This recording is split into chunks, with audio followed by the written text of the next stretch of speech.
mga kasari, sis and bro! Welcome back to my channel, Kasari Sis Lorna TV.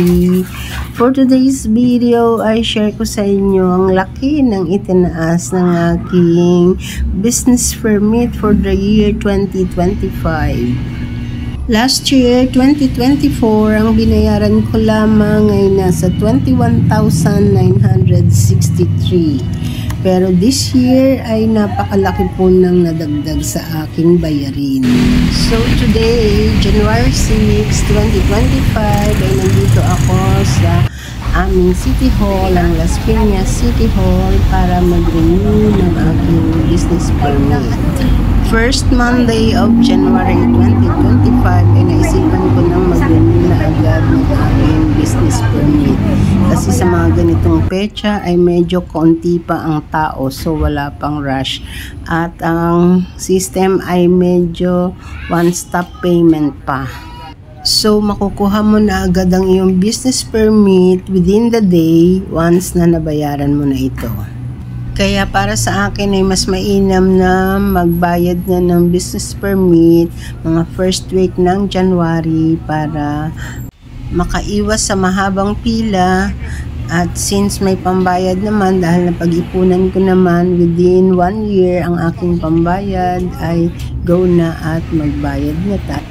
As you can see, konti pa ang mga tao, unlike kung mga second week na ng January tayo magbabayad.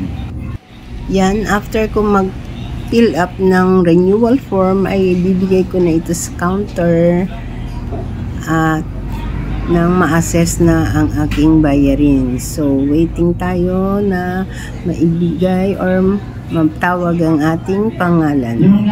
So, upo na muna and then waiting na matawag tayo nang maibigay ng ating papel na dapat bayaran. Pumila pala ako sa senior citizen lane para mas mabilis dahil priority nila ang mga senior citizen. Ayan, at lumabas na ang aking papel. Shucks! Ang laki ng aking babayaran. 26,766.30. Oh my gulay. Napakalaki naman ng aking bayarin. Kwenta-kwentahin ko ay nasa 22% ang increase. Oh my. Pero wala naman tayong magagawa. Kailangan pa rin nating magbayad ng ating business permit. Mga naririnig ko nga sa mga katabi ko ay nagrereklamo rin sa laki ng itinaas ng kanilang babayaran. So after nating magbayad ay balik tayo dito sa BPLO at maghintay tayo ng ating bagong business permit.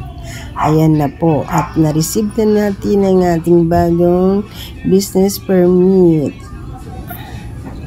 for the year 2025, valid until December 31, 2025. So ito ang aking mga binayaran. Sari-sari store, 20,900. Mayor's fee, 1,500. Environmental protection fee, 1,000. Sanitary fee, 300. Building fee, 150. Electrical fee, 250. Signboard fee, 40. Plumbing fee, 60. Zoning fee, 300. Others, 10 pesos. Fire inspection fee, 541.50. And processing fee, 10 pesos.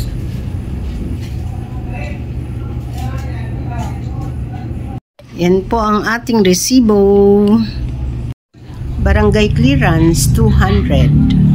And then ang sedula ay 1,505.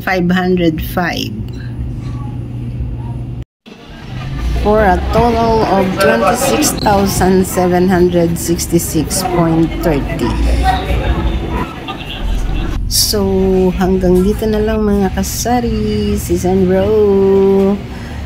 See you on my next vlog. Sa mga hindi pa po nakapag-subscribe sa aking channel, please do subscribe. Kasari Sis Lorna TV. Thank you so much. God bless us all, everyone.